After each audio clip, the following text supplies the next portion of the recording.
बिस्मिल्लाहिर्रहमानिर्रहीम। मिठड़े मुस्तफ़ा सल्लल्लाहु अलैहि वालिहि वसल्लम जिन जो फरमान मुबारक आहे त मुस्लमान बुज़दिल ऐं बख़ील थी सघे थो, पर कूड़ो कॾहिं बि थी नथो सघे।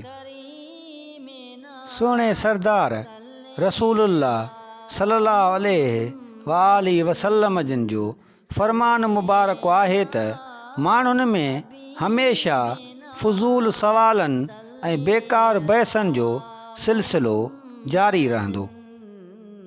मिठड़े महबूब मुस्तफ़ा सल्लल्लाहु अलैहि वालिहि वसल्लम जिन फरमायो त अल्लाह ताला मुंहिंजी उम्मत खां दिलि में उभरंदड़ बुरनि ख़्यालनि ऐं विसवसनि खे माफ़ करे छॾियो आहे। मिठड़े नबी पाक फरमायो त हर हिक खे उन्हीअ जी तौफ़ीक़ मिलंदी आहे जंहिं लाइ हू जीए थो।